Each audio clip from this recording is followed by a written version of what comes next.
kam një përshkrim që ma ka dhënë Elona kryeredaktoria Dalina Show për të ftuarën e radhës. Ju e keni parë që her pas here unë bëj intervista që do t'i quaj intervista për shefin tim me njerëz që më pëlqejnë shumë dhe dua që të flas të njoh më shumë për ta. Atëherë, përshkrimi është diplomate, sociologe, personazh televiziv, feministe, ambientaliste. Ndërkohë që unë dua dhe kam shumë derin dhe me shumë dëshirë doja të flisja dhe të kaloja të paktën një orë me të, me Ulpiana Lamën që për mua është një grua e mençur, edhe të tjerat pastaj janë vetëm zgjedhje jete mendoj unë, edhe fal mençurisë dhe si ta them unë edhe inteligjencës emocionale, Ulpiana. Dalina, që ti e fillon emisionin, e ke nisur ditën më 13 mars. Apo jo? Po. Është dita e ditëlindjes time. Çfarë thua? Dhe që unë sot ku po vija me taksi, për këtu se nuk e dija saktësisht ku është vendi, dhe e pyes djalin, do na çosh filan vend, por nuk e di saktësisht ku është adresa, po do më çosh te Dalina Buzi. Po tha, e di tha, ai djali ishte i ri, 25-26 vjeçar.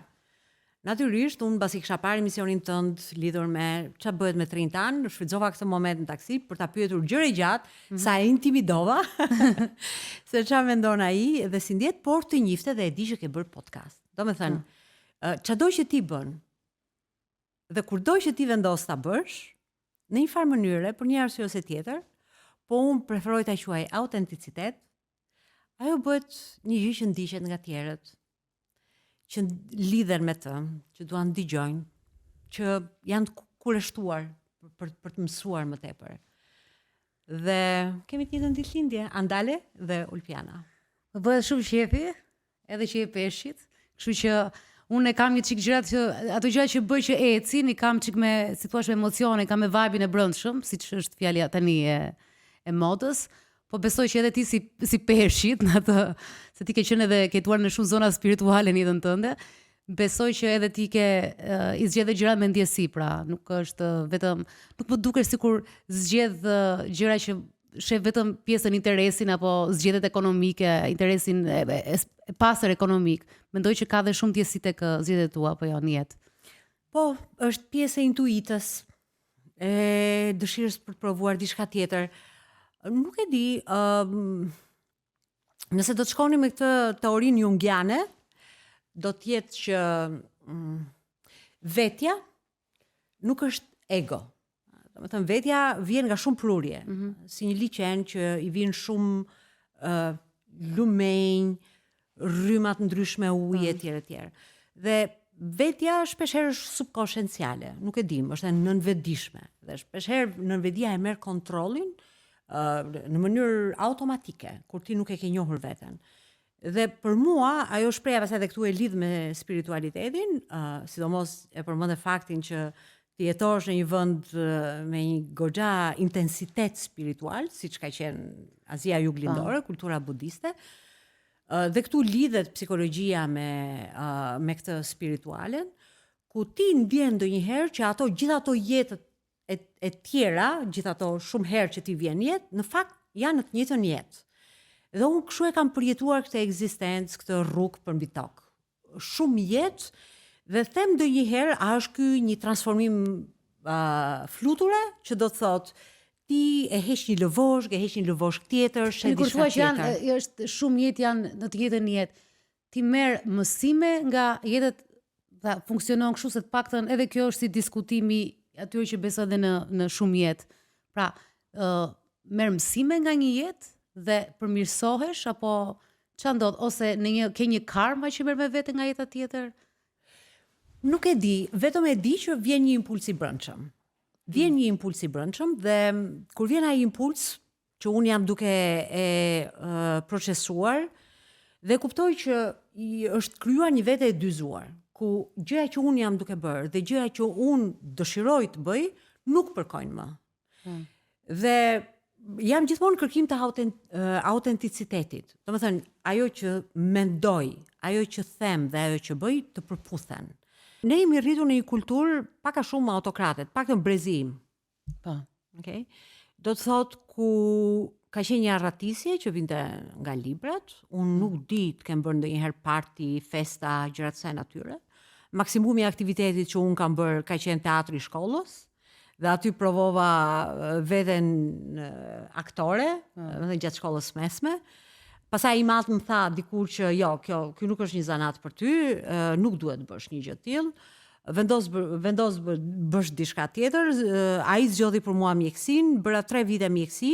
E ke bërë 3 vite mjekësi? 3 vjet i kam bërë mjekësi, kam dhënë gjitha provimet e vështira, farmakologjinë, anatominë, gjitha provimet e vështira dhe pastaj kuptova që çdo herë që shkoja tek spitalet, unë kisha një ndjesi të pashmangshme akthi. Nuk e largoja dot. Ishte një si rroba të brendshme që ti nuk i heq dot. Edhe mas 3 vitesh mora vendimin që kjo nuk është gjëja për mua. Doja të ndiqja psikologjin, po psikologjia është vendim shumë i vështirë. Ishte vendim shumë i vështirë. Nuk ikën njëri nga mjekësia, atëherë nuk ikën njëri. Sakt.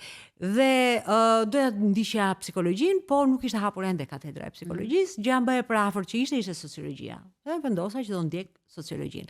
Pra, do me thënë, unë tani, vetja ime tani bën një analizë sepse ne krijojmë kuptime të jetës dhe të përvojave tona.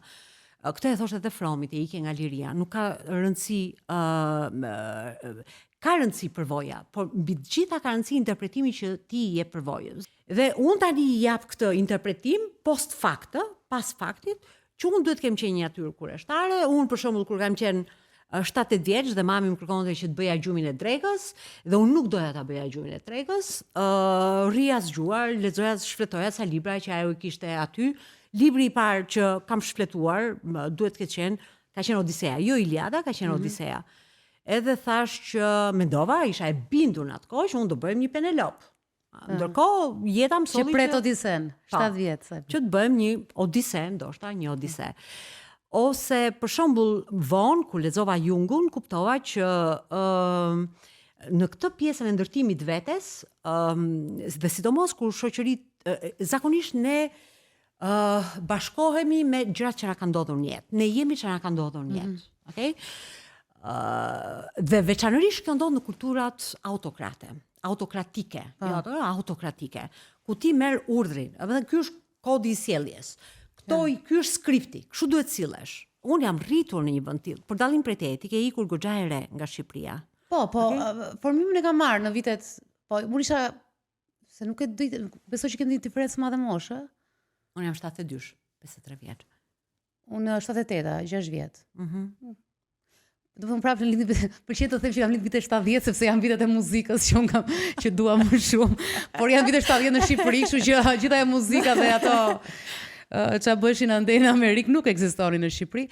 Gjithsesi kam prekur pa komunistë, po nga fundi, nga shkatrimi në hapat e parë të liberalizimit, kështu që ndoshta se kam kuptuar shumë. Të pjesën e autokracisë. Dhe kjo pjesa e autokracisë ku ti merr skriptin, okay? Dhe ti këtij skripti pasaj ose do kalosh gjithë jetën, o do ja rratisesh, o do e përsëritësh, okay? Ose do përpiqesh të gjesh mënyra për të shëruar veten. Dhe sa më tepër që kjo është e nëndërgjegjshme dhe ti nuk ke punuar me emocionet e tua, aq më tepër nëndërgjegja fiton autonomi. Dhe ti thua, po pse e bëra këtë? Po pse ndodhi kjo? Kjo tregon se nuk është punuar mjaftuar me emocionet dhe se gjithë kjo nëndërgjegje që është një botë e errët, ashtu e varrosur etj, jeton brenda teje, ajo ka marrë kontrollin, Dhe kjo më ka ndodhur unë kam punuar në 99-ën, unë jam gjakovare me 2 prindrit, dhe në 99-ën fillova punë si asistente, pasi kisha përfunduar studimet e sociologjisë, pasi kisha lënë mjekësinë e tjerë. Por unë krijuan rrethanat, ishte pra kriza e refugjatëve kosovar. Unë filloj punë në Ministrinë e Shëndetësisë si asistente e zëvendësministës dytë të arsimit që krijohet pikërisht për tu marrë me këtë Dhora e ka pas emrin, nëse s'gaboj, Naumi, nëse s'gaboj. Po, kanë kaluar shumë vite. Këtu në Shqipëri. Këtu në Shqipëri. Dhe në ato kampe të refugjatëve, filloj dhe kuptoj diçka lidhur me, filloj dhe dëgjoj rrëfime, siç dëgjova dhe sot, ndërsa vijan taksi dhe okay. Dhe siç dëgjon dhe ti çdo ditë jetës tënde, se kjo është, okay. Ti dëgjon histori dhe ti bën histori. Dhe vite më pas, po ashtu shkoj në Kosovë dhe dëgjoj sërish rrëfime, traumat e tjera. Dhe kuptoj që ka herëherë dhunë, ka herëherë situatat pa kontrolluara. Dhe këtë mësoj që trauma nuk e kontrollon dot ti traumën. shpeshherë traumat kontrollojnë për ty nëse ti nuk e ke artikuluar cili është problemi që të ka ndodhur dhe nuk e ke trajtuar. Kështu që nuk e di çka ka ndodhur, po se këtu u bëm si një seancë psikoterapie. Po se ka efektin kjo. Shiko, kur thua këtë traumën edhe se mua kjo më pëlqen tek intervistat se bëj pyetje gati, edhe i bëj të them drejtën, i bëj me çik për test dhe i bëj në momentin e fundit sepse e di që do marri udha e bisedës, domethënë e di që kam ca pika në kokë për personazh dhe pastaj më merr udha, po duke folur për traumën edhe për pjesën e trajtimit, për atë çka kemi në errësirën e subkonsciencës dhe pastaj se si ne përpiqemi të veç zhvillohemi, un kam një përshtypje dhe nuk e di nëse është e jotja që problemi më i madh që është mund të jetë edhe në Kosovë, nuk flas dot për Kosovën shumë, sepse miqtë që kam në Kosovë janë shumë të suksesshëm. Kryesisht, kështu që unë nuk njoh shumë njerëz të thjeshtë në Kosovë. Është një kategori tjetër që ndoshta ato janë vetë zhvilluar se kanë bërë zbulimet e tyre. Por të paktën në Shqipëri më duket problemi më i madh në Shqipëri nuk është as ekonomia, nuk është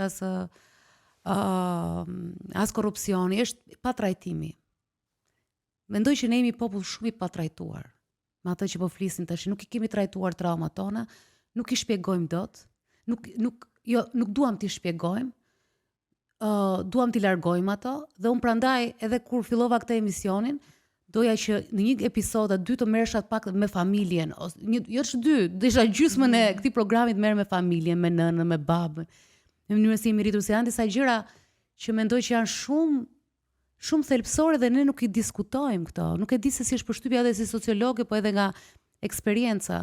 Dalina, vitet për mua pjesa më e rëndësishme e jetës, për mua, e thon psikologët, janë 9 vitet e para të jetës, vitet formuese. Okay? Ku ti është për te i fjalës, janë mënyra si ti mendon, mënyra si ti sillesh, si pozicionohesh në jetë.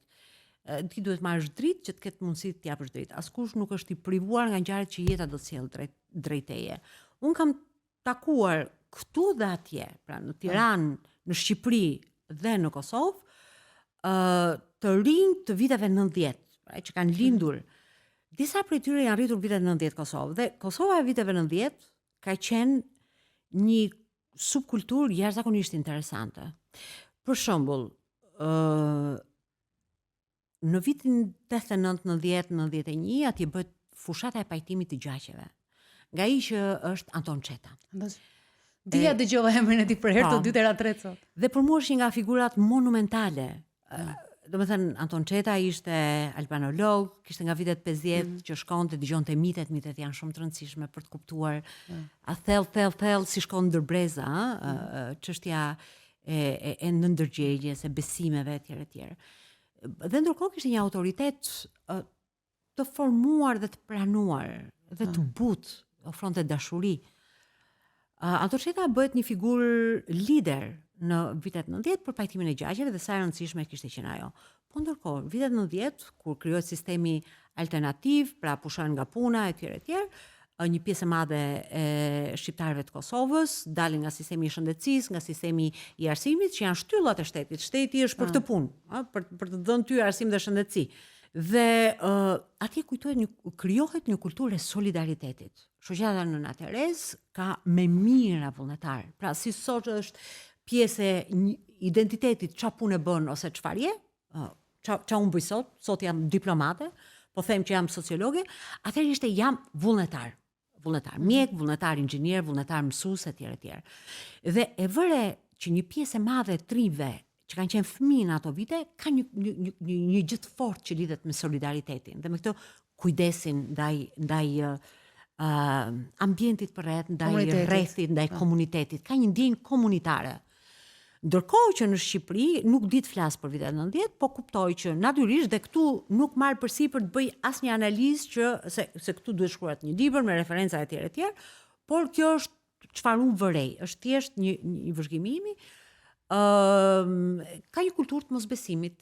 Domethënë nëse atëherë i besohej njëri tjetrit dhe mbështetej e gjitha tek njëri tjetri, këtu kishte një kulturë të mosbesimit gjatë krijuar që përpara viteve 90. Kjo mund të jetë e patrajtuar. Kosova ka pasur një krizë ekzistenciale apo një rrezik ekzistencial që i vinte nga jashtë.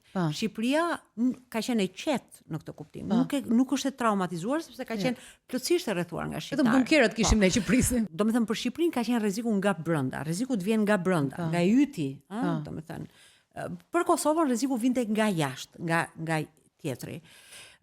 Secili natyrisht që për kombet janë traumatike, të dyja ngjarje, secila në mënyrën e vet. Secila mund të kërkojë një toolkit, një sasi instrumentash të ndryshme për t'i trajtuar. Por kjo është me rëndësi. Secilit i ndodhin trama, askush nuk është i përjashtuar nga tramat. Qoftë individit, qoftë kombit e tjerë. Çështja është që të kuptosh që në këtë traumë nuk është një gjë krenarie. Po të punosh me traumën është krenari. Askush nuk do vi dhe të thotë i pashqetësuar që më ka ndodhur 1, 2, 3, 4, 5 gjëra në jetën time. Nëse nuk vjen dhe ti dhe dëgjoj një vesh i cili nuk diskriminon, nuk përqesh, e planon rrëfimin tënd. Dhe këtu pastaj vjen te kultura e dëgjuarit, dhe kultura e të komunikuarit. Nuk e di kur më erdhi kjo ide, po ishte si një lloj epifanie që ne kemi nevojë për duhet të qenë vjet në ver të 2024-s, kur unë rikthehem nga Tajlanda dhe shkoj në Sarajev. Dhe kisha qenë në Sarajev në 2014 për herën e parë dhe i kisha lotët këtu, kur kuptoja gjitha ato gjëra që i ndodhen. Dhe për shembull do të them vetëm një gjë fare të vogël. Dalin 2014 me Alban Dudushin. Kemi qenë me miq të përbashkët. Shkojmë dhe ulemi aty ku është biblioteka në Bashqarçi, për të konsumuar një pite. Dhe zonjë dhe e përfundoj piten kështu dhe i kërkoj një kafe. Dhe i them, ishin 2 djemë në banak, dhe i them, po let na e përgatisit djali jot kafen, ti boll na shërbeve. Dhe ajo thot, është nipi, thot. E din, djali im tha, e vran aty. Ja aty. Dhe tregon me dorë. Tani imagjino, ti je nën, unë nuk jam. Por kam shumë empati, jam e smur nga empatia dhe unë bllokohem. Domethënë nuk di çfarë të them aty, kur ajo me letë dhe thot, me sa sheqere do? Me sa sheqere do kafen? Kafja më ngjesë në fyt, po vite më vonë kuptoj që lexoj një shkrimtar boshak dhe thot ka 3 lloj vdekje. Vdekja e parë është kur vdes fizikisht, vdekja e dytë është kur të përcjellin varr dhe vdekja e tretë është kur nuk ta përmendin më emrin. Pra, vi në Sarajev dhe nuk e di nëse dua të vi në këtë qytet apo jo, por kuptoj që është një vend, nuk mund të jemi vanitoz në jetë, domethënë duhet i pranojmë gjithë gjërat, edhe luksin, po edhe atë gjën tjetër, për të pasur një përvojë të përgjithshme dhe të plot njerëzore, okay? Dhe nuk e di nëse dua të vi apo jo në Sarajev, sepse kam pikërisht këtë lloj përsiatjesh. Dhe dëgjoj psikologët dhe sociologët në Sarajev, në Bosnjë që flasin vazhdimisht për traumat, për faktin se si traumat janë ende të pashëruara. Pra secili ka traumat e veta. Jo, unë thjesht kam një kështu ndaj siç e thash, domethënë që vazhdoj konkur tek ndaj popullit tim tek kjo pjesa e të pa Ti je duke e bërë. Po, e bëj, unë përpiqem ta bëj dhe më vjen shumë mirë që ka njerëz që e kuptojnë. Do doja shumë ta kuptoni më shumë. Natyrisht nuk pret dot që ta kuptojnë të gjithë sepse bota kështu është ndarë. Folur tani edhe për identitetin, folëm edhe çik për fshinjët, ndërkohë ti je vajzë e 2 qakovarëve që je rritur në Shqipëri, kështu që ti ke parë komunizmin, ndërkohë duhet shije, domethënë duhet kish armikun e jashtëm, do të je rritur me armikun e jashtëm, ti je rritur me armikun e brendshëm, se fati yt ishte Shqipëria, po ndërkohë je nga Kosova. Po ju ktheve Kosovës dhe tani përfaqëson Kosovën. Tani përfaqësoj veten. Në këtë moment. Po e ke përfaqësuar, ke qenë ambasadore në Francë dhe në Tajland, në Paris. Që natyrisht dy dinamika tjera, po është shumë interesante për Tajlandën sepse para ca ditësh po flisej me një mikun tim, është një film serial White Lotus, që është shumë i bukur edhe sezoni i fundit ishte bërë në Tajland në hotelin Four Seasons dhe ai thoshte unë kam qenë aty, unë bëra xheloze normale. Zili, jo xhelozi posesive. Edhe tha që duhet shkosh në Tajland, tha nuk e di se s'ke shkuar, tha. Aty ka një energji, tha, është një vend, tha, krejtësisht ndryshe nga çdo gjë që mund të kesh parë, tha. Edhe se shpjegonte dot, por e ndjeva që do të ishte siç i themin në Shqipëri, do të shkonte jeta shumë fjoll aty. Nuk e di. Tajlanda ti jep cilin do çelës që ti je i dëshiruar të kesh dhe je i gatshëm të pranosh. Tash më fal, që ta sqarojmë pse ishe në Tajland. Ti përfaqësoje shtetin e Kosovës për hapjen, domethënë në momentin që u krijuan lidhjet, pra u njoh Kosova si shtet, pastaj të vënë U kryu mision diplomatik. Po, mision diplomatik. Mision diplomatik. Po, u kryu si mision diplomatik dhe nga gjithë Ballkani ishin vetëm 3 ambasada. Ishte Kosova, Rumania dhe Greqia. Tani ti përfaqësoj, ishte vetëm Tajlanda, ishte edhe ishte gjithë Azia Juglidore. Okay? Singapori, Malajzia, Brunei ka qenë. Pjesë e këtyre shteteve. Dhe secili ka ngjashmërit si puna e fqinjve, që e njohin njëri tjetrin, po megjithatë janë të ndryshëm nga njëri tjetri. Rrëfimet e tyre, në shtresat, gjyshrit e tyre, po që sot ta diskutojmë kështu stër gjyshrit, për shembull Myanmari ka një tregim komplet tjetër nga Tajlanda, për shkak se ka grupe shumë diversitet etnik, shumë të fortë. Një prani ka qenë britanike për shumë gjatë. Dikur Oscar Wilde e quante kryeqytetin New Yorku i Azis, po sot e dim në çfarë situate është, edhe është në një luftë pothuajse civile, luftë civile. Tajlanda nuk ka qenë asnjëherë kolonizuar. Për dallim nga shtetet e tjera. Si ka shpëtuar? Është një film. Është një film dhe tregon, nuk më vjen ndërmend titulli i filmit tani, po është mbreti në atë kohë i Tajlandës, hyn kur kuptosh sensin e kohës, okay? Zeitgeist, shpirtin e kohës, sensin e kohës, dhe tha, këta perëndimorët po na vinë këtej, tani neve duhet i tregojmë që jemi po kaq të emancipuar sa këta, se ky ka qenë rrëfimi atëri kolonizimit. Ne jemi të emancipuarit dhe neve do t'ju sjellim vlerat tona, qoftë kjo përmes formave ndryshme si religioni, po edhe nëse juve nuk pranoni dhe përmes armëve, okay? Nëse kjo do të jetë nevojshme si the last resort, si instanca e fundit. Dhe ky zotëria që ishte një vizionar i kohës vet, kupton dhe shkon në një turne europian për t'i treguar monarkive të kohës që Tajlanda është një vend i civilizuar. Dhe natyrisht pak koncesione këtu, pak koncesione atje, duke i dhënë dikujt një monopol në këtë gjë, dikujt një monopol aty, ruan integritetin e Tajlandës pa u kolonizuar asnjëherë. Okay? Merit e tjerë. Dhe Tajlanda nuk ka pësuar trauma, luftrash e tjerë. Dhe kjo vjetre edhe në hierarkin, po edhe në lehtësinë e të jetuarit njerëzve. Do të thënë ku shpreha live and let live, të jetosh dhe t'i lesh tjerët të jetosh, nuk di jetohet më pangërçe se kudo tjetër. Pra, të qenërit LGBT, të qenërit transseksual, të qenërit heteroseksual, homoseksual jetohet me shumë lehtësi. Pra pa diskutime. Pa diskutime dhe pa rregulla dhe pa u imponuar. Ama jetohet lehtësisht. Kjo është një nga gjëra. Pak a shumë ato po thosh dhe ai miku im. Këtu ka dash të dalin. Jetohet, secili jeton, secili e din rrugën e vet. Rruga jote nuk më imponon rrugën time, rruga ime nuk imponon rrugën tënde. Ne mund të ecim edhe në 2 rrugë paralele kështu, pa pasur një përleshje titanësh, një luftë dyesh, Star Wars, nuk kemi nevojë të kemi gjithë këto gjëra. Edhe është kjo lloj lehtësie të qenurit. Unë edhe si emigrant nuk kam dëgjuar, kam pas miq dikur tajlandez, po ishin me gjerman, të përzierë dhe kishte shumë, domethënë që ishin fëmijë të përzierjeve Tajland. Pra, për këto kam dëgjuar shumë miksimet me gjermanët, miksimet me anglezët, po për emigracion, për shembull Filipinat i sheh kudo. Filipinezët, kurse Tajlandës nuk e di, nuk më kam deshur njerëz që të jenë për shembull në industrinë e shërbimit të shumë tajlandez. Jo aq shumë. Jetojnë në atë gjën e vet, dhe këtu flet sociologja tani. Domethënë e para që ka një lloj qetësie sociale, okay? Edhe kjo është e rëndësishme.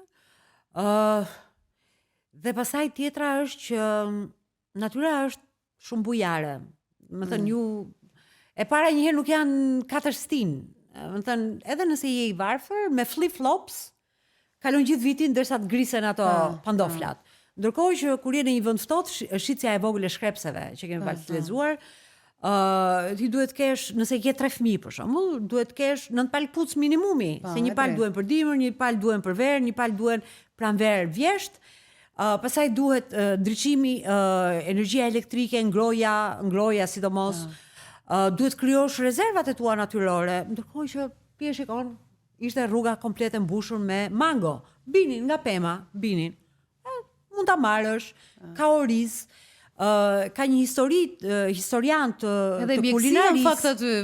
Ka një historian të kulinarisë që thonë që dhe kultura e orizit që atëherë kur kultura e grurit kishte një prodhim në vit, ata kanë 2 prodhime në vit.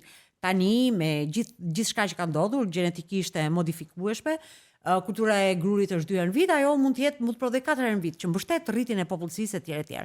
Pra ke racionin tënd të orizit, ke racionin peshk, ka plot, se det i rrethuar kudo.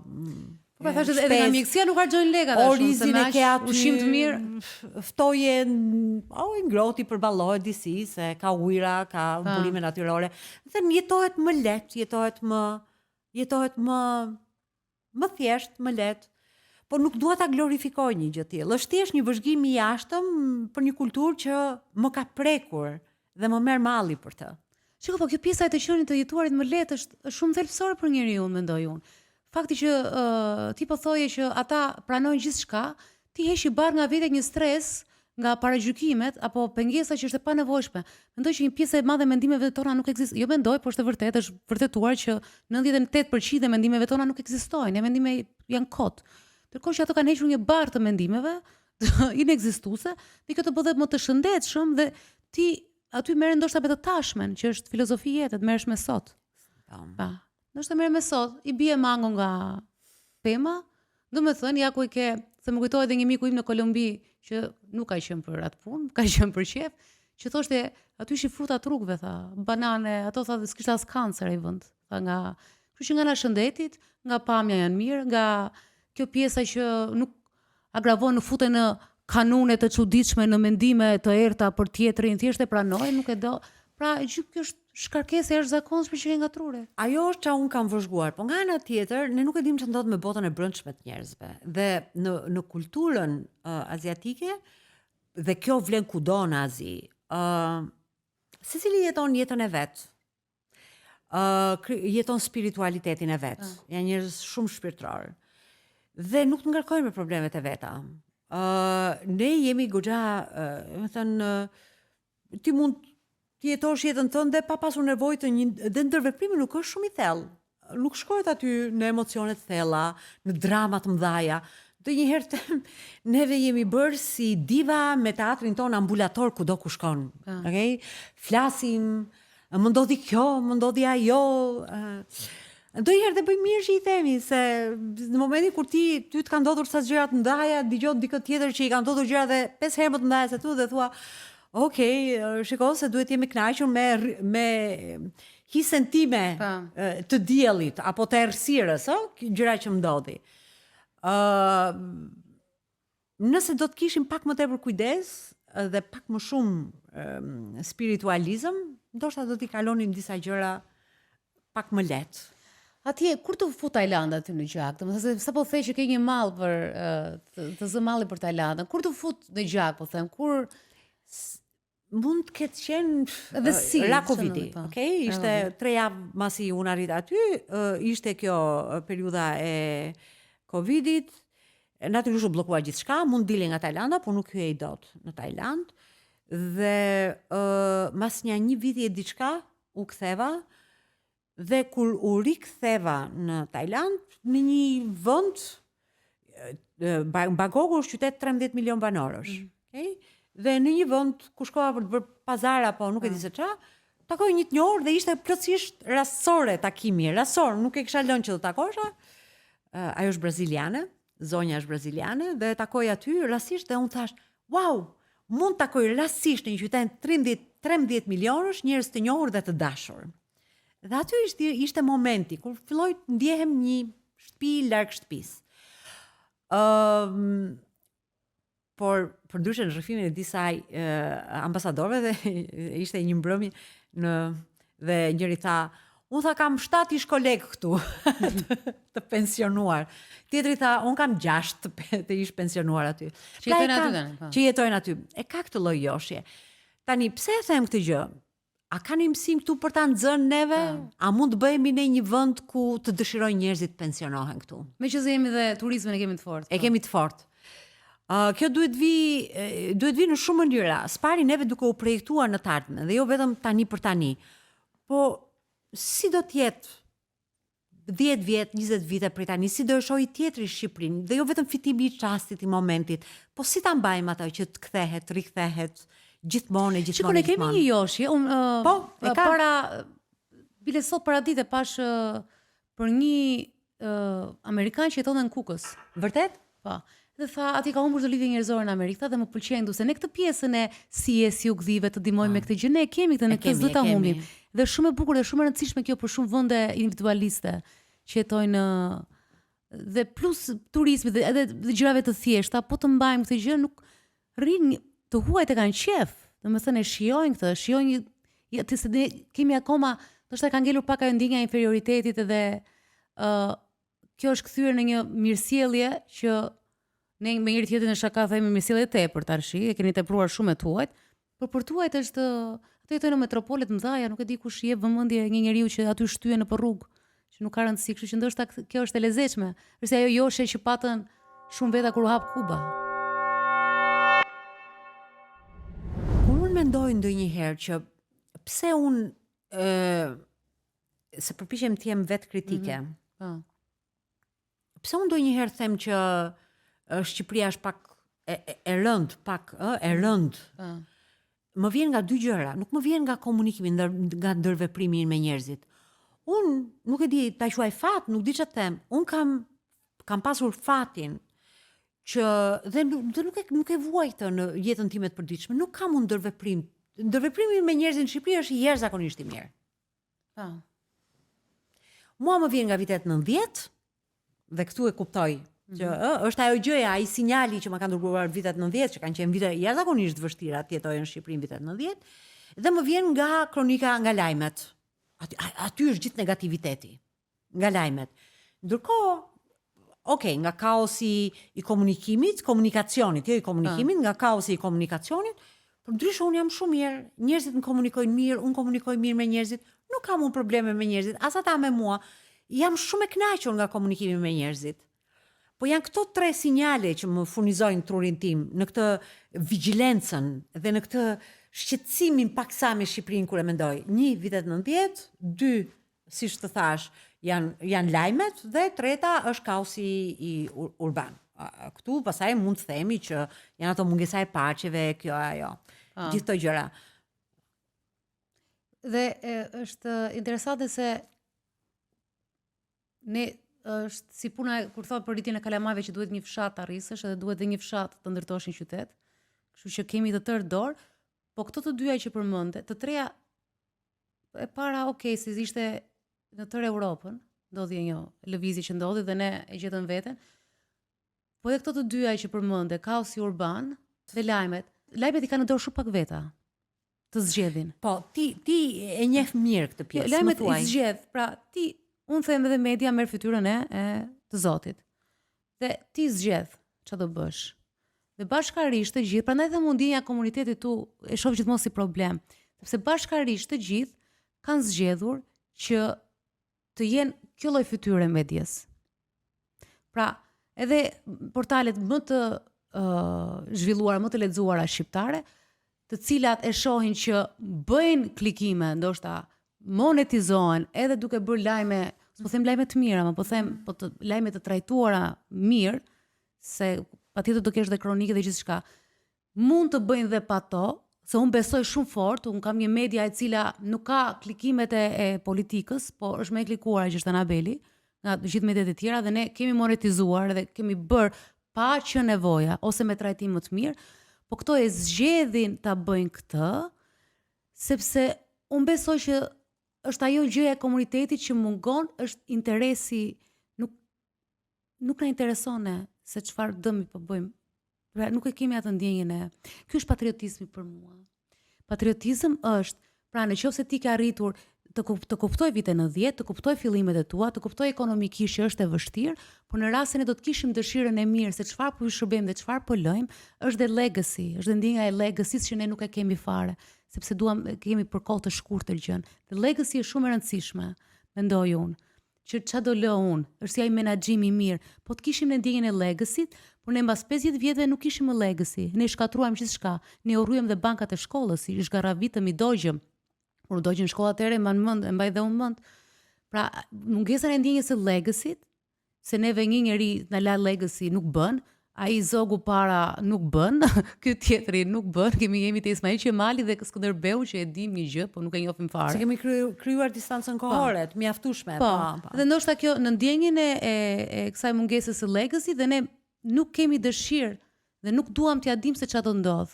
Jemi tër prindër me fëmijë, janë të tërë këta gazetarë që filluan në er pas here në periudha siç ka qenë 2000-shi, që ishte kohë shumë e mirë gazetarisë në Shqipëri. Paktën unë kisha një eksperiencë shumë bukur në Top Channel se si punonim. Pastaj u shkatrua ajo dhe nuk kemi atë ndjenjën. Dhe kjo ndjenjë e legacy është edhe tek urbanizimi, se për shembull për mua një nga krimet më të mëdha në Shqipëri është Saranda. Do të thënë unë pata një dashuri me shikim parë me Sarandën në vitet 2000 kur kam ardhur.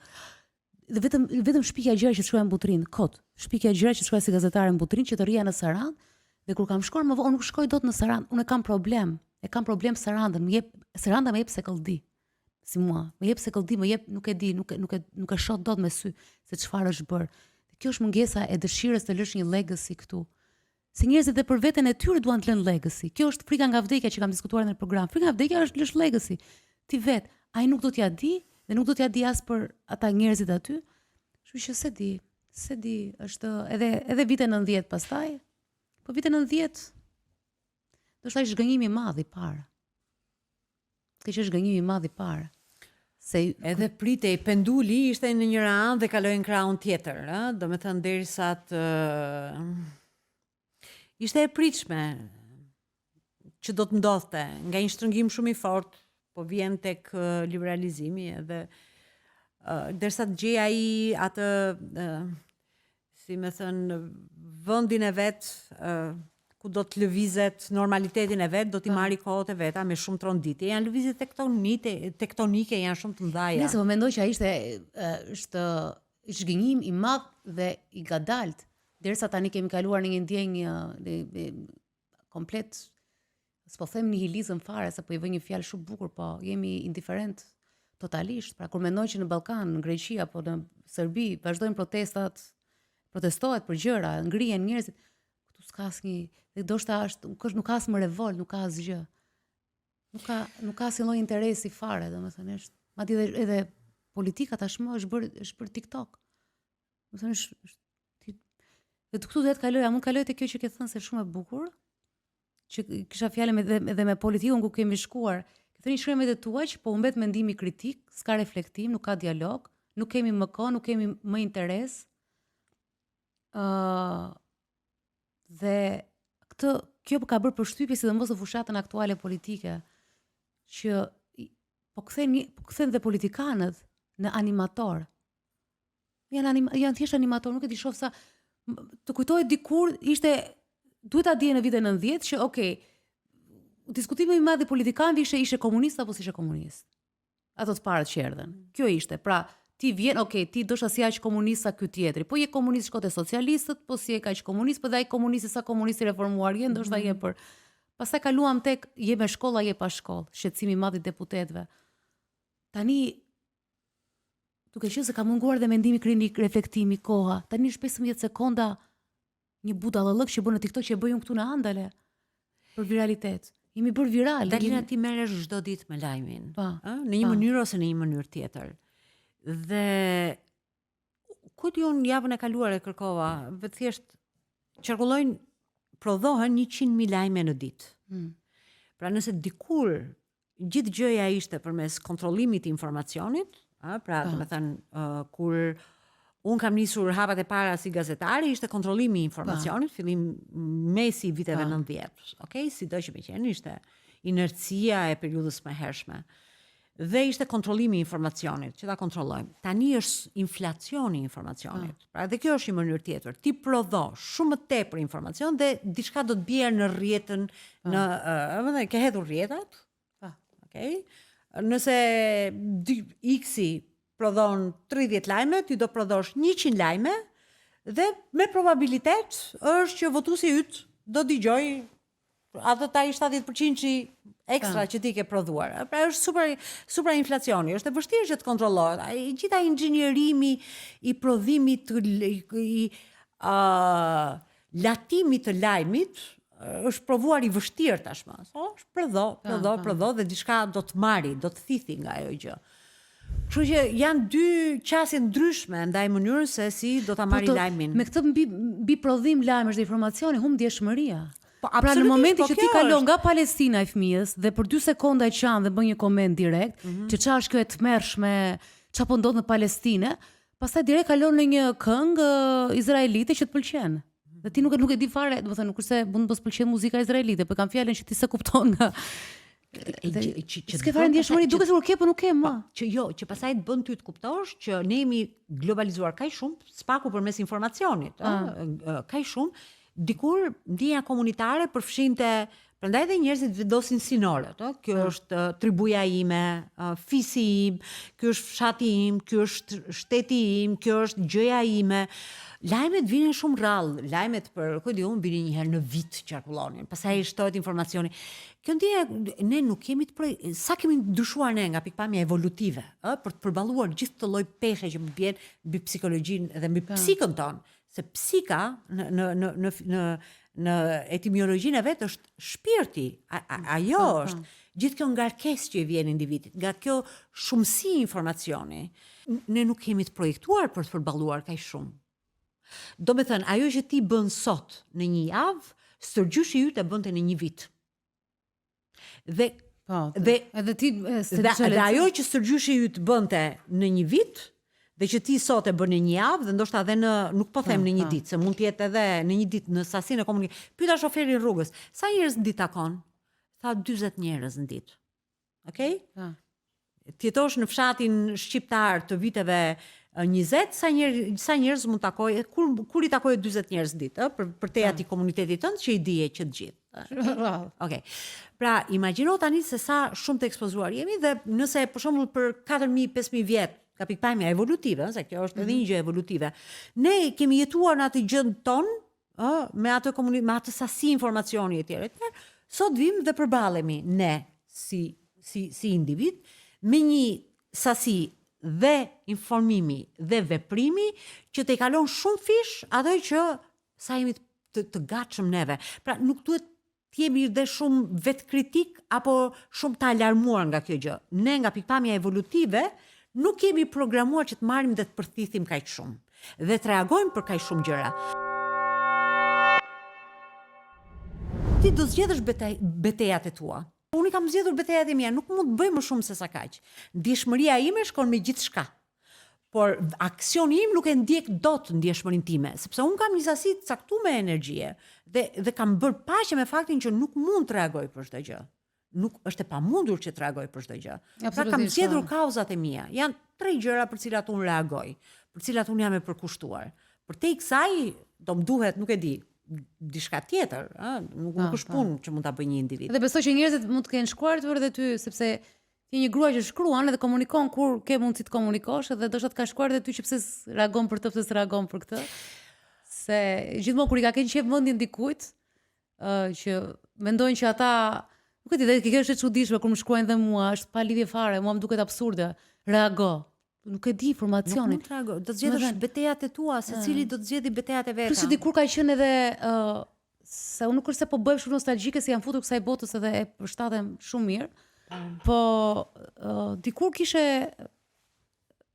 jo si është edhe etike, po është pjesë e profesionit tënd që të kuptoj se çfarë po ndodh njëherë para se të reagoje. Kurse tani ndodh një gjë të reagoj se akoma nuk e di. Vërtet, çfarë të them? Imagjino vendimarrje si është bërë kjo. Domethënë, imagjino vendimarrja dikur ishte me dyert të mbyllura, lajmi mësohej kur ata që kishin marrë vendimin ishin të gatshëm ta domethënë marrëdhëniet me publikun janë ti e di jashtëzakonisht mirë, janë një fjalë tjetër për propagandën, okay? Edhe se si vjen. Dhe marrëdhëniet me publikun bëhen të tilla që ti do të përcaktosh se sa do marri publiku, kur do e marrin, ç'a doze do e marri, okay? E përcakton dhe vendimarrësi. Sot merret vendimi, lajmi ka dalë përpara se ai zëdhënsi apo sa e vështirë është të bëhet vendimarrje sot ka dhe lider, dhe jo tash për shembull kemi liderin amerikan dhe ka shumë lider se ishte Trumpi ai që solli lidera shumë ngjyrësh në përtër Europën, përfshirë në Shqipërinë shumë ngjyrë që kemi pasur, po edhe dinamik tjetër dhe ka pasur kur dha kjo dorëheqjen nga kabineti i Trumpit në atë të kaluarën, tha që ne mbaronim e merrim një vendim këtu tjetër gjë thoshte në konferencë për shtyp. Do të thënë atë që thashë pak më parë që janë bërë dhe këta animator. Pra luajnë dhe aty luajnë me ndjeshmërinë. Është si ajo loja me klikimet që se kur je në live stream dhe ti shef sa të ngrihet numri nëse ti thua diçka tjetër, dhe këta janë futur në këtë botë që të më ngrihet numri i shikueshmërisë, të më ngrihet. Ti ke ardhur me ide, po vi prapë te ty që mos a bëjmë shumë tani sikur jemi në një katedër të madhe këtu. Po unë shikoj transformimin që ti ke bërë. Ti je një kryeredaktore. Vërtet. Ti je kryeredaktore e jetës tënde, e vendimeve që ti merr për trupin tënd, për mendjen tënde, për emisionet, për formatet që ti sjell në treg. Unë ke gjithë respektin tim. Ti vetë ke ndryshuar. Dhe secili prej nesh ka ndryshuar. Disa më shumë, disa më pak. Disa e kuptojnë që duhet ndryshojnë, disa nuk duan ndryshojnë, rrinë në atë zonën e komfortit përjetësisht. Dhe i gjitha udhëtimet që i bëjnë janë udhëtime imagjinare dhe me okay. Do doja sikur, okay, sikur. Ti heads off, shapo, ti thua kjo është Dalina e re. Ti redakton jetën tënde në shumë forma. Është përpjekje e përditshme, le të themi. Po, është disa dhe vazhdojnë bëjnë të njëjtën gjë. Dhe vazhdojnë bëjnë të njëjtën gjë. Jo të gjithë bëjnë, domethënë janë disa figura, çuditërisht janë figura femrore. Çuditërisht janë figura femrore që është frikë. Transformimi është një çudi e madhe për kombin tonë dhe për shumë komme tjera. Fjala transformim. Dhe shumë e bukur se ndoshta ti do të pëlqejë kjo, po unë doja ta hapja podcastin për transformimin. Episodin e parë që unë e bëra terapim vete, dhe dështova sepse letrat më erdhën për transformim për keq. Më vdish nëna u transformova. Pata këtë gjë dhe u transformova keq dhe se kuptoni fjalën transformim. 20% e letrave e kuptoni për çfarë bëj fjalë. Unë mendova që transformimi dhe është e vështirë. Unë kam lexuar për herë të parë një libër të Joe Dispenzës që flisë për transformimin. Nuk e dija që bëhet kjo. Nuk e dija që ti mund të kesh një vete të re. Sepse ne jemi rritur duke e ulur apo ashtu, do të thënë jo ulur, por e paragjykuar njeriu që do të ndryshoj. Pra përveç spionit rus që ndron paruke dhe vë mustaqe sepse nuk e di këto filmat, po patjetër do jesh Marceli regjisori, të duash të ndryshosh ti pse? Është ai skripti në shoqëritë autoritariste kështu ndodh. Po, skripti, shoqëritë. Po. Kështu që edhe unë u habita kur e kam lexuar, e kam dëgjuar në audiobook librin duke shkuar për në dhërmi, thashë make sense. Pse kemi frikë të ndryshojmë, është vetja ime, unë bëj çfarë dua me këtë. S'më pëlqen kjo, e heq, s'më pëlqen kjo, e heq, s'më pëlqen kjo. Dhe unë nuk e dija dhe kam mësuar para 3 vjetësh. Nuk e kam mësuar para 20, e kam mësuar para 3 vjetësh. Dhe thash, ore, një sekond, se unë kam pse mos bëjmë unë kjo, çfarë problemi ka? Kush dua unë të jem? Çfarë problemi ka? Me që po flase për transformimin dhe faleminderit shumë se unë i numëroj 2 herë. Kështu 2 herë më mori me mua në hyrje dhe tani më mori gjatë. Por siç e kam pasur unë këtë moment, sepse edhe ti se je një odise, kështu që Odisea nuk ka vetëm pjesën e udhëtimit gjeografik, pra të ndrimeve të gjeografisë, por mëson gjëra edhe ka dhe një rinashente mund të ketë gjatë rrugës. Nuk e di kur e ke pasur një moment ka qenë disa. Pa. Njëri ka qenë në 2018-ën ku lash pas krave, një jetë 20 vjeçare, që nisi në 98-ën, përfundoi 2018. Një lidhje marrëdhënie. Po, marrëdhënie. Dhe kanë qenë 2 vite, 2018-2020, ku je duke ridimensionuar veten, ku nuk e di se cilat janë emocionet e tua. janë emocionet mungesës, emocionet mlefit ndonjëherë, ku zemrimi merr, ku mungesa, do me thënë, kur ti kujton që e kishte mbyllur ciklin, po nga ana tjetër kupton që diçka inorganike po i ndodh trupit tënd. Okej? Dhe është Dhe 20 vjet janë shumë. Dhe 20 vjet janë Është shumë. shumë si varësi, sikur del nga një varësi e fortë. Po, dhe ajo, dhe ai 1-2 vjeç i till ku ti ku jam, çfarë po ndodh me mua, me jetën time, si do të jetë ardhmja ime. Dhe pastaj ti e kupton që janë gjëra që ndodhin.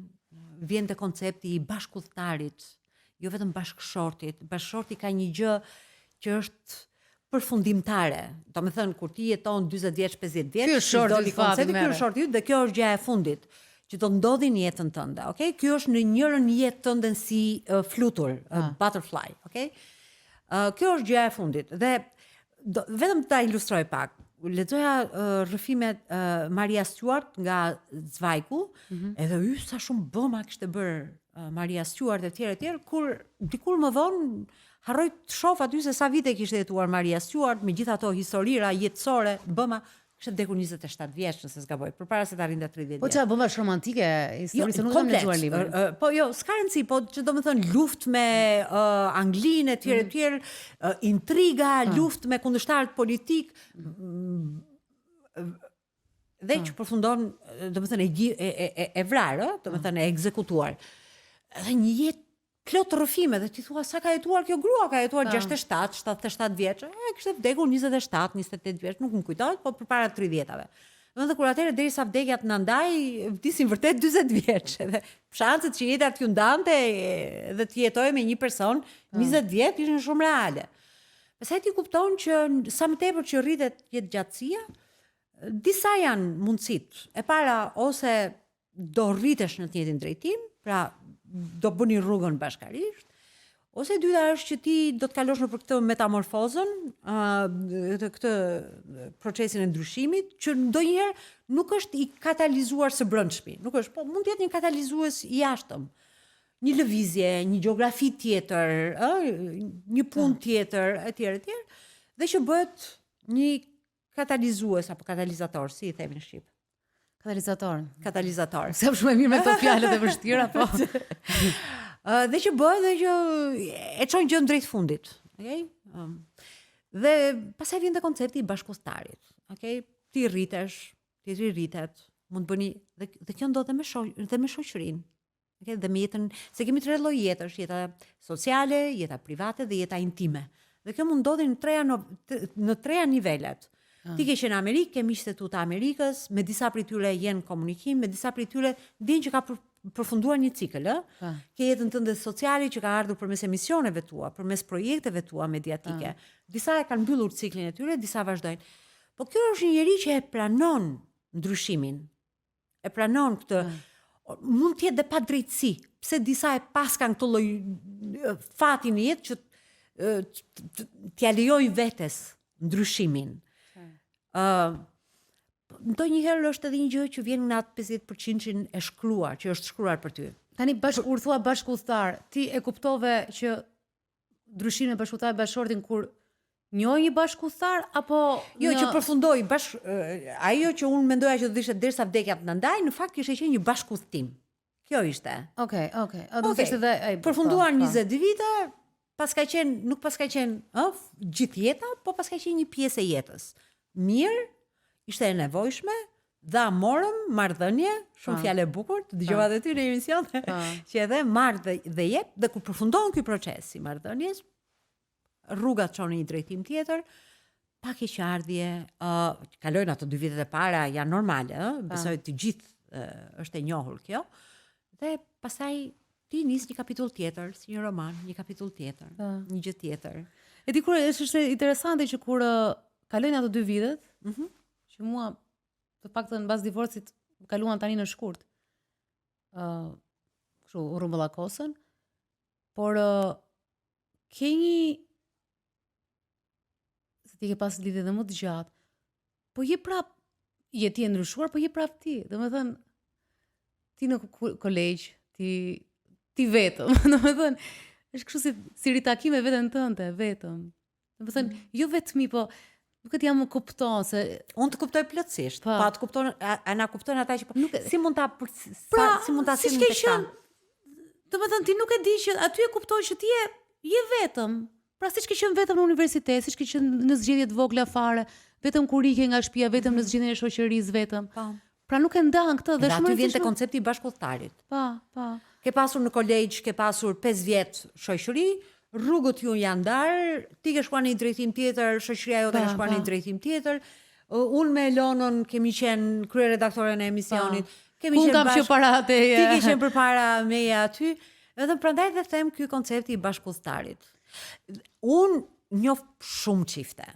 Do me thënë dhe ti njeh, po edhe ti njeh në gjeografi nga më në kontinente të ndryshme. Besom, Dalina. Besom. Në këto mira çifte që njoh, 10 prej tyre është 1 në 1 milion. 10 prej tyre them e ruajnë magjinë e dialogut, bashkëjetesës, të komunikimit, për sa kohë që unë i njoh dhe që mund të jetë me dekada, 10 prej tyre. Është kaq e rrallë. Pjesa tjetër rrinë sepse duhet rrinë, sepse ka një projekt përbashkët që nuk e lën dot. Një mikesha ime thot na mban bashk kredia e shtëpisë. Disa i mbajnë fëmijët se duhen rritur, disa i mbajnë se Ka dhe frikën e ndryshimit. Domethënë ka shumë arsye pse i mbajnë bashkë. Aty, kur po thoja këtë pjesë kur je vetëm, domethënë që ishte një periudhë që të ndodhi, siç është periudha e shkollës që të ndodhi, mbaron. Është periudha për shembull, unë isha me masën në një vend tjetër në Angli, mbaroi. Por Londra për mua nuk ka mbaruar aty. Nuk kam ndonjë nostalgji fare, mbaroi. Kalon një fazë tjetër, mbaroi. Por neve këtë fazë ndoshta në rastin tim janë dhe kala e maj në mes, duam ta romantizoj më shumë, por është një fazë dhe mbaroi. Pra ti je vetëm dhe kalove hop në një dhe unë kam thënë në një intervistë tjetër që ishte shumë rëndësishme 14 vjeç, kur isha 14 vjeç për mua, ajo gjë që ishte rëndësishme për mua në atë. Pikërisht. Siç është rëndësishme edhe kjo faza. Pikërisht. Ti prap je vetëm. Ndoshta nuk je me një çantë dhe me $300 në xhepa në bank, ndoshta ke çik më shumë, po prap ti do ngelesh ose je tip që harxhon me $300 në bank. Pra je ti që tash ke bagazhet dhe mëson.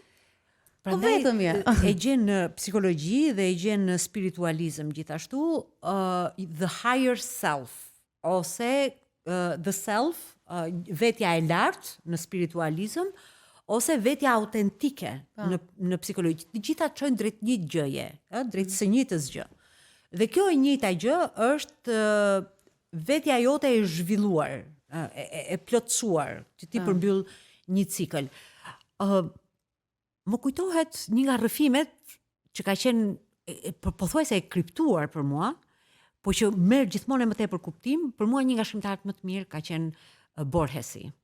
Dhe motra ime është kështu, kokë këmbë atë dhe Cortazarin. Po, ka biles koleksionon në përbot gjen kopje të vjetra të Borgesit ose me nënshkrime dhe ka kurse unë nuk e kam nuk kam pasur kur vëmendje, kam shumë ADHD për Borgesin.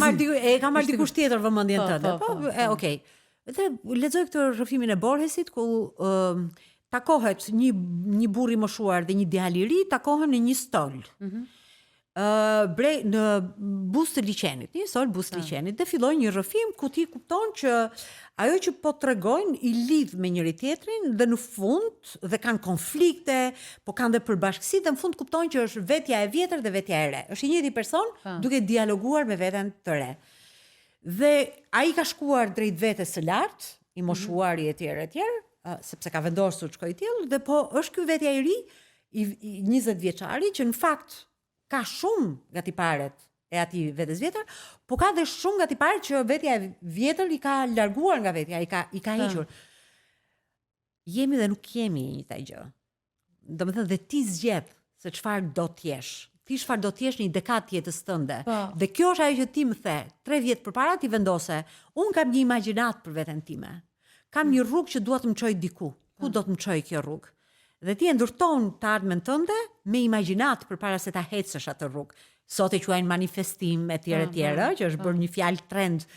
Kur dëgjova dhe djem duke e përdorur përpara 5 vjetësh nuk e përdorte kush, i thash si po e përdorni ti? Është fjalë e kohës tash, fjalë e kohës manifestimi. që edhe të 40-at janë një moshë shumë fantastike për një pit stop i vogël për t'i parë gjërat. Po ndërkohë një pit stop është pit stop, e thash nuk është ndalesë sepse ke gjilloj energjie. Unë kam një energji fantastike tash që s'e kam pasur. Po. Jo, kam madje po qeshtin çuat e vilës se po ka përceja dje, i thash do u dal nga balkoni, thash unë ka përcej pa merak.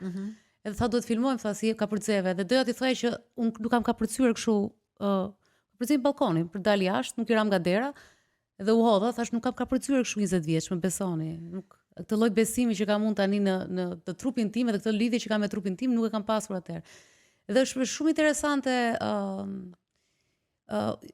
pjesa e Borgesit sepse unë dua që të jem e moshuar ajo që unë të po bëjmë tani 40 vjeç dhe jo zgjatimi i asaj që isha më përpara. Ka elemente kudo, po unë dua që të rrugës të perfeksionohem në llojin tim, duke filluar nga tani. Pra ajo çfarë jam unë do të jetë 40 e sipër. Pra unë tani jam rinia e asaj që do të jem. Domethënë në konceptin tim. Kështu mendoj. Po është shumë e bukur gjithçka tjetër që ka qenë, po këto janë gjitha këto janë emocione dhe janë përsijatje, po nëse do donim që ta ndërtonim një lloj disipline, do të thënë, le të themi që kemi një 25-26 vjeçar që për momentin është diet i humbur ose nuk e di nga do shkoj rruga e vet.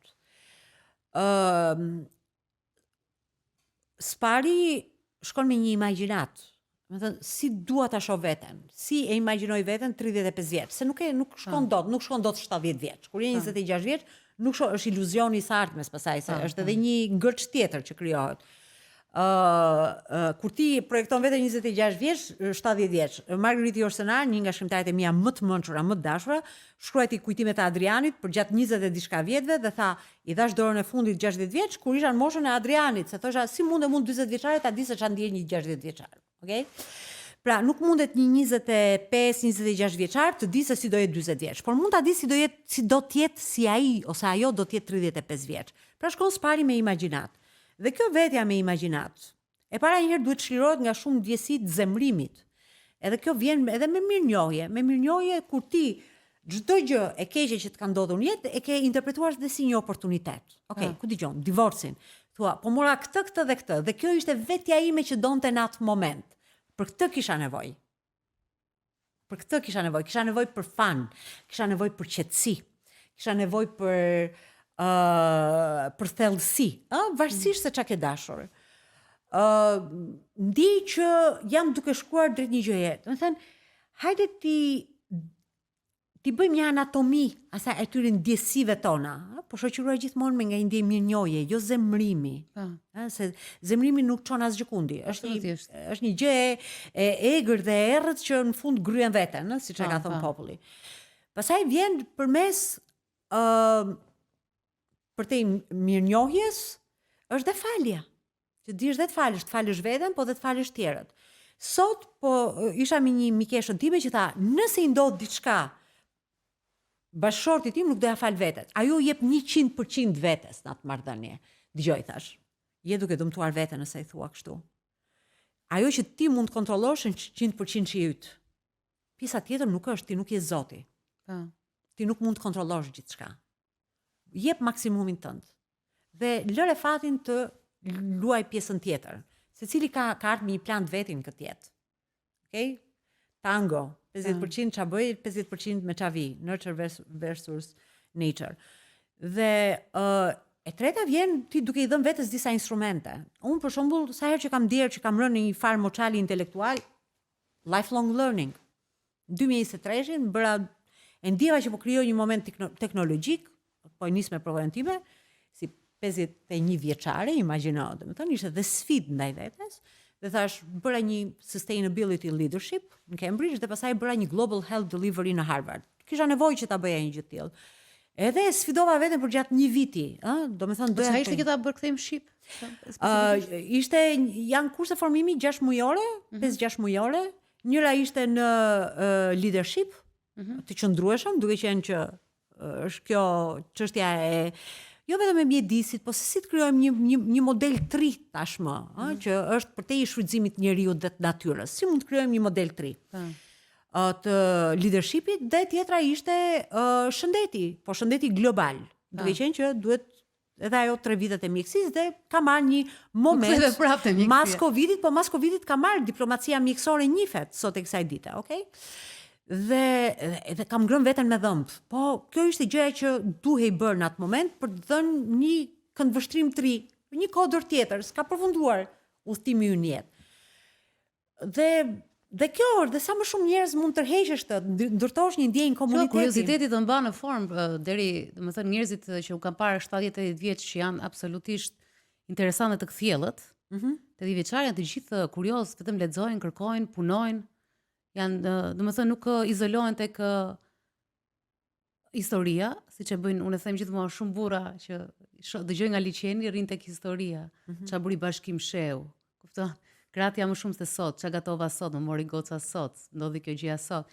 Edhe po ky kuriozitet, do të thënë shumë njerëz që janë në formë, janë njerëz që nga takuar që gjithmonë lexojnë, kërkojnë ose punojnë ose vazhdojnë, e mbajnë trurin, e mbajnë në lëvizje dhe puna, kështu që shumë interesante kjo. Dhe pastaj shembujt e mentorimit, për shembull, ç'a të frymëzon? Se ajo është gjëja që të orienton ty. Do të kur je në një det hapur, ç'a të orienton ty?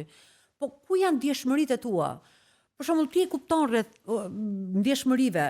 Dy kanë qenë momente ndjeshmërie. Një zonjë, doktore, ishte farmaciste në Tajland, edhe dy gra, njëra ishte britanike, Elizabeth, dhe ajo ekologjike në një moment kur askush nuk e dinte se çfarë ishte, nuk vishte lëkurë, nuk hante mish etj.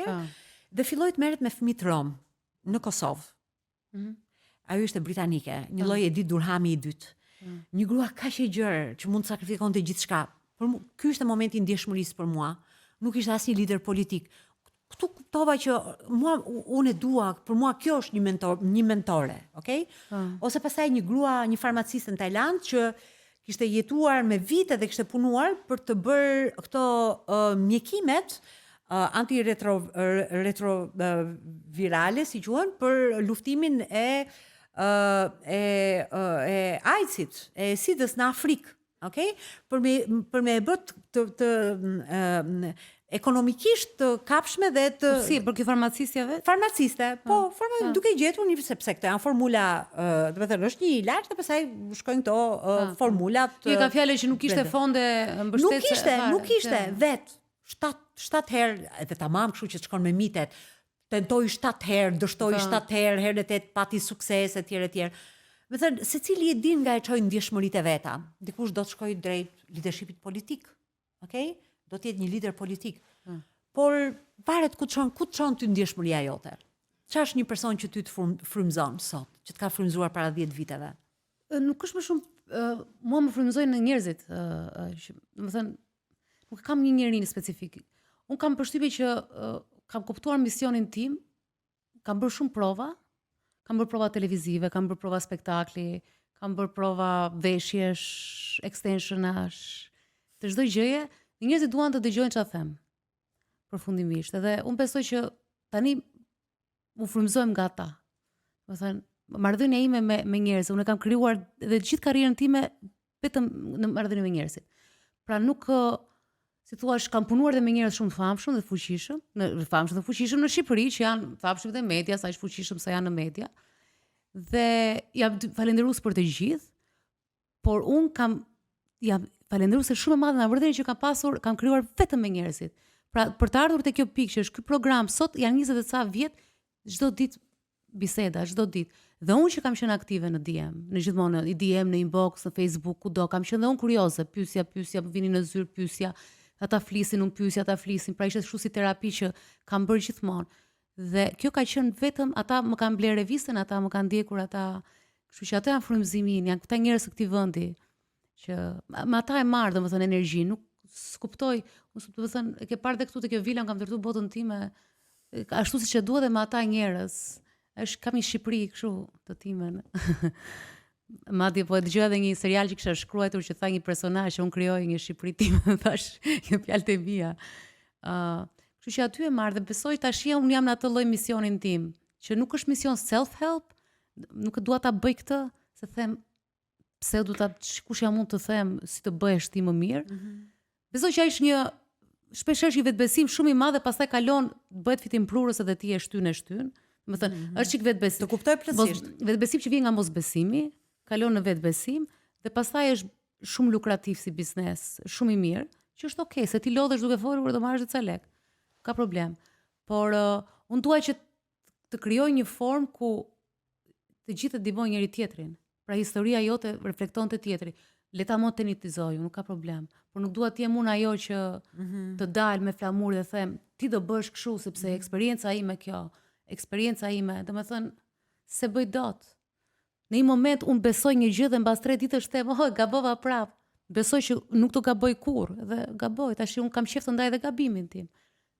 Po të jesh ai njeriu inspirues, domethënë i këtij formatit modern që është, mbaroj gabimin, e ke bërë një herë the, mbyllë tash nëse bën e bëj e fshet as gabimin.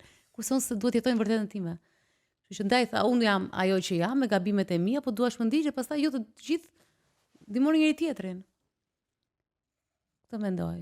Plus që ka shumë njerëz të fortë, Ulpiana, neve në këtë shoqëri pop, që padyshim dhe unë jam pjesë edhe aktore popit, edhe kam edhe fajin tim. Nuk jam viktim, jam fajin tim në promovimin e popit, që është okay entertainment, po shumë pop, culture. Ne kemi ngritur ca njerëz janë shumë interesant, po ka njerëz të fortë jashtëzakonshëm të thjeshtë janë. Dhe nuk po flas për viktima lufte. Po flas dhe për ato, unë kam takuar çalloj fuqie mbi jetese dhe jetese, unë nuk kam parë dhe them, këto janë historitë. Dhe më vjen keq që këto historitë e njerëzve shpeshherë ne duam t'i bëjmë emisione dhe kur diskutojmë prap janë në një kënd aty historia njerëzore. Për shembull, dhe lënë në një kënd, edhe pastaj thua se vi pishet. Po ndërkohë historitë njerëzore po ti shohësh në rrjetet sociale ka miliona klikime, miliona shikime. Edhe vazhdon akoma këtu mentaliteti që është vipi që shet kjo gjëja. Ndërkohë që këtu ka histori njerëzore të jashtëzakonshme. Domethënë janë njerëzit, kush janë të fortë më? Ti se morë 2 çmime Grammys. Okej, bravo të qoftë. Unë do doja të merja 2 çmime Grammys, do doja të isha mjetuesja në fakt. Unë vetë, por bravo të qoftë. Po çka nuk e di, duhet se ti të besoj ke ndier nga njerëzit. E kam ndier.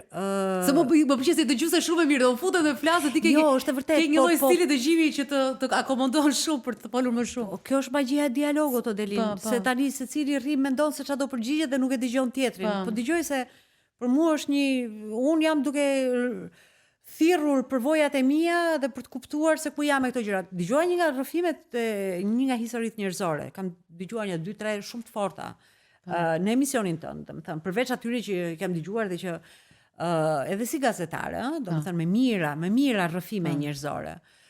Po, kjo është gjëja që e popullon, është hapësirën që marrim, është oksigjeni ynë, është gjëja që ndonjëherë bëhet edhe dioksid karboni, hajde ta çlirojmë, hajde ta nxjerrim, është katarsis. Në fund ditës është katarsis. Hajde të çlirohemi nga gjërat e këqija. Ishte rrëfimi i njerëz që kishte përjetuar dhunë nga një person, familje që nuk do duhet kurse si të ndodhte. Edhe shumë histori të tilla. Dhe shumë histori të tilla, Kështu që dhe ndihmojmë njëri tjetrin, absolutisht duke lëvizur, duke dëgjuar, duke mirëkuptuar dhe duke shëruar në fund. Është pjesë e shërimit kjo. Pjesë e shërimit. Çfarë të kënaqsh ti këto kohë? Çfarë të mbush përpos punës që ke? Se ke shumë pasione, e di që ke një mbes që je shumë e lidhur me të. Kur shetë CV tënde, shumë të gjatë, madje thash, ma printoni CV-n. Thash, më shkosh te. Se ka shumë njerëz këtu në fakt, sepse ti je tërhequr, shkove në Kosovë, edhe e kupton vetë audiencën që Ulpiana që kanë parë te pasditja, ose Ulpiana kanë parë te jetër të shëja diku, po Ulpiana po ajo shumë tërheqëse sepse je një grua. Vazhdon. Bën ndonjë gjë ti fakt falçen e pres. Bën diçka me veten, çfarë tatimesh bën? Yoga dhe meditim. Bën shumë meditim. Po. Bravo. Po kur e shef CV-n e nxora thash ma printo ka stile një CV. Tash CV-ja nuk mbaronte CV-ja.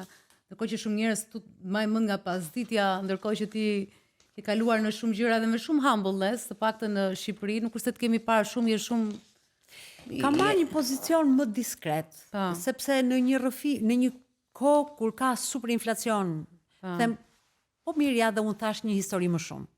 Si e ndihmon kjo, si ndihmon kjo të tjerët? Po. Në ç'më mënyrë? Rrëfimi im personal, do të thënë janar mars, unë kalova një sfidë shëndetësore të mamës time dhe di që kam qenë vetë infermiere, vetë pastroja, sepse ajo nuk donte të kishte dikën në shtëpi, bëja pazaret vetë, e çoja ato nëpër spitale, bëja punën vetë etj. Dhe ndërkohë them, thoya, ndjesha me momente ndjesha e mbytur në atë gjë, në atë hallin tim, okay? Dhe pastaj dëgjoj një 10 rrëfime njerëzish tjerë që kishin halle një 5 herë më të mëdha se të miat, për shembull, ëh? Edhe jo kjo për të krahasuar hallet e tjera, por për të kuptuar që për të çuar në një nivel tjetër të modestisë, ëh, dhe për të kuptuar që çdo njeri që takojmë ka një shqetësim të vetin, ti kur nuk e din se në për çfarë është duke kaluar. Edhe as arroganca, do të thënë si të bësh, apo mburrur, apo edhe pa zemrim. Do të thënë kjo është gjëja që duhet të kalibrojmë. Edhe fitoret e veta kanë. Për shembull, këto fitore që zhduken që humbin, që ngrihen ca fitore, për shembull, ne të media, so Dalina, bravo, suksesi i madh i emisioneve, sa njerëz kanë fitore të jashtëzakonshme. Që të dalin her pas here në një gjë e vogël, kjo fitoi këtë gjë në të çmimin e madh ose sa vite punë aty, sa disiplinë.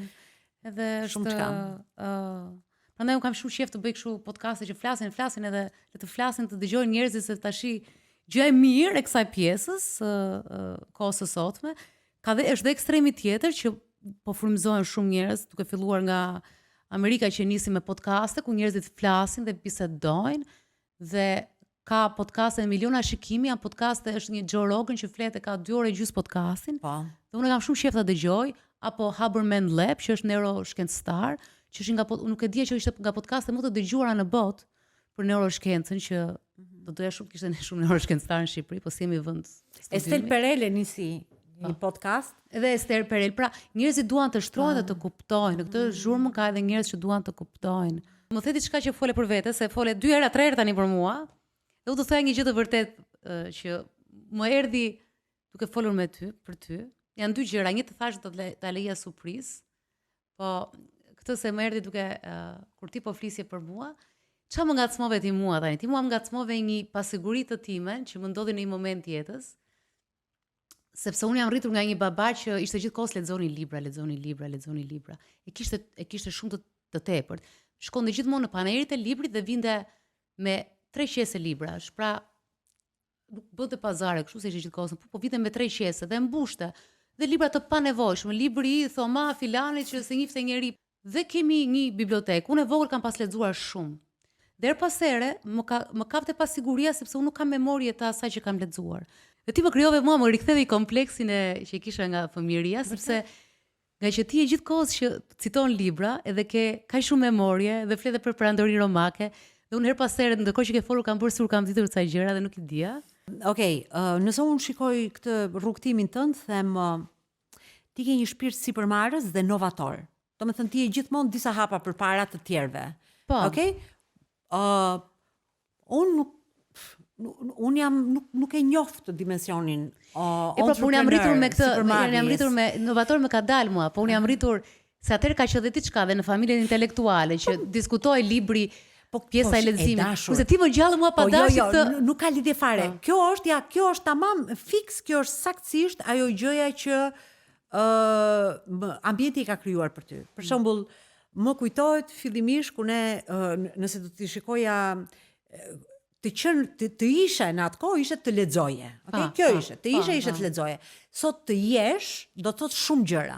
Ti ke drejtën tënde të eksplorosh çfarë është të jesh. What is Shiko, unë jam reha, unë nga leximi kam dalë, nga leximi kam dalë. Por ti në mendjen tënde më çove në ato, do të thotë ajo që ka ato krahasime me mamën time, më thënë, në mendjen tënde pa pritur më ndezej një llam që unë as e mbaja mend që i kisha. Të ishin disa njerëz të cilët bëheshin bazë krahasimore, ndoshta familjen tim që ishin dhe attractive, zonja dhe ishte zonja intelektuale dhe më erdhi kjo gjë. Po në gjë që ti the tani, të kthehem prap, ka një gjë që unë vlerësoj, autenticitetin tënd. Që ti i thua vetes, Okej, unë e kuptoj këtë gjën që po ndodh dhe do e them këtë gjë, nuk do me thënë, Po pse? po mirë, po njerëzit e mendojnë që ende që është dobësi kjo gjë. Jo, ky është autenticitet. Do me thënë, e them, e thua, siç thash unë që unë te ty vlerësoj si për Marsin sepse nuk jam. Nuk e ndjej që e kam, nuk e kam këtë përmas brenda vetes. Tash kush ulet aty më thotë të njëjtën gjë, duhet të ulem unë aty.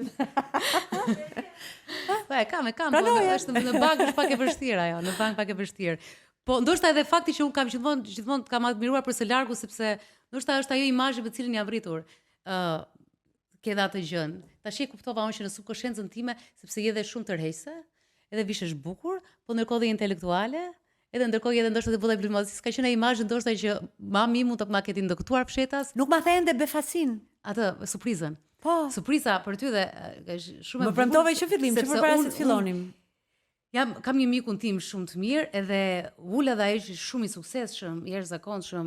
Sa dëgjon emrin e din që ka suksese ndërkombëtare, dhe ai po më thoshte që po fliste për veten dhe kush i ka dhënë dorën, kush e ka hapur mendjen e para dhe mënyra se si po fliste, që më ka thënë, madje më tha dhe këtë historinë, se dhe unë nga ty e kam përsëritur, pastaj është e çuditshme, ne s'kem pirë një kafe, po kjo jeta intime, më ka thënë ai, dhe unë dhe mos e thuaj, edhe më ka thënë, dhe pastaj po mënyra si po fliste për ty, tha unë jam shumë falenderues, tha, ishte sikur mos ishte për ty, ndoshta nuk do të ishte ndezur një rrezë drite që i ka çuar këtë njerëz sot të jetë një nga dizajnerat më të mirë në Shqipëri Kosovë, po tani që ka arritur atë sukses ndërkombëtar dhe është Valdrini.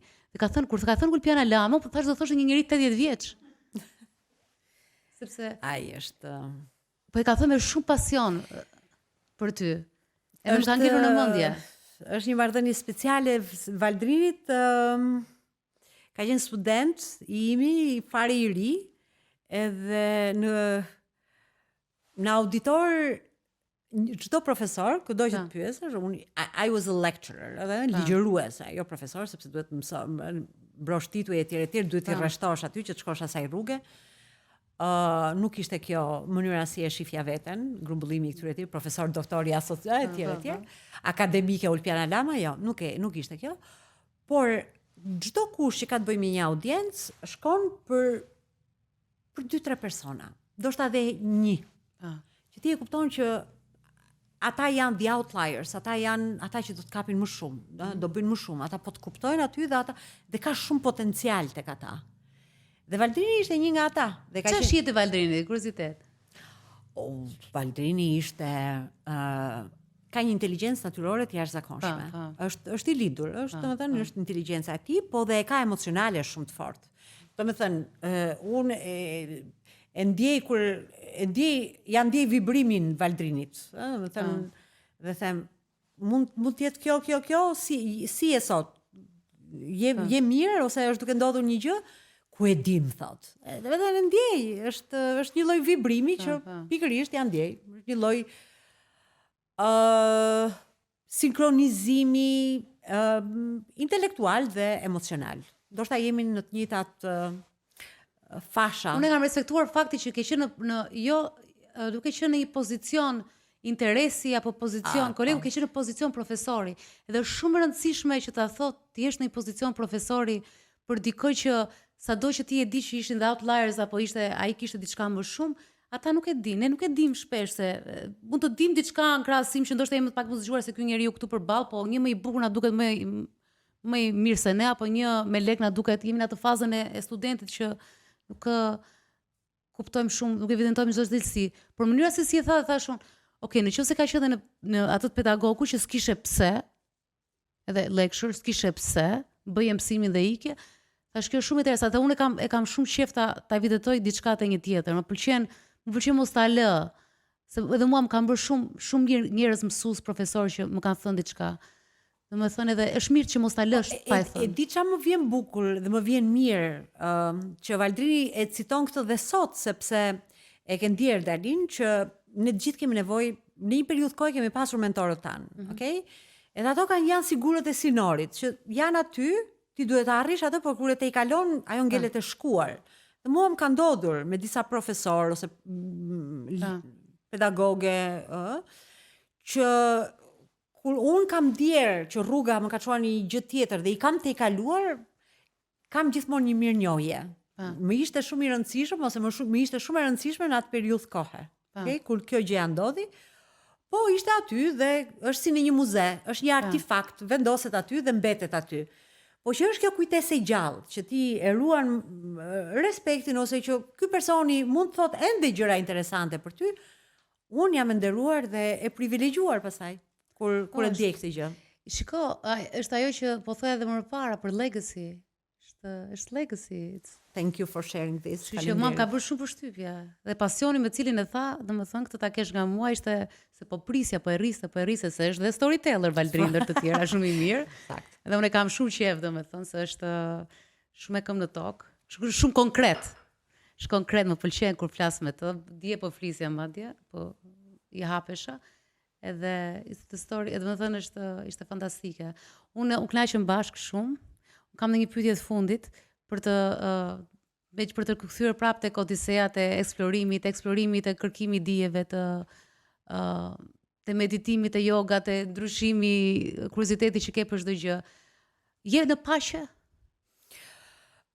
Mund ta humbas gjatë ditës dhe rifitoj në darkë. Pa ke atë forca rifitosh, pra kthjellohesh në fund. Pa. Kthjellohesh në fund. Të qëndërzohem. Të tokzohem, Tani unë mbas intervistës do të pyes për Tajlandën çik më shumë, po këtë pyetje.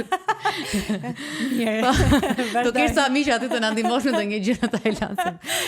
Nuk bëj shumë shaka në fakt. Po unë nuk kënaqa shumë edhe ishte kisha shumë qejf, kisha shumë ide se ku doja të shkoj me këtë intervistë, po ne e çuam vet intervistën, unë paga, po e them dhe çik jo spirituali astrologjikisht, unë paga fore ti pak peshk. Në ujërat tona e çuam. Unë shumë peshk, ti ndoshta shumë gafore. Po. Kështu që notuam në ujërat tona edhe ta shijojmë vet. Po. Faleminderit shumë. Faleminderit shumë Dalin. Faleminderit. Ándale.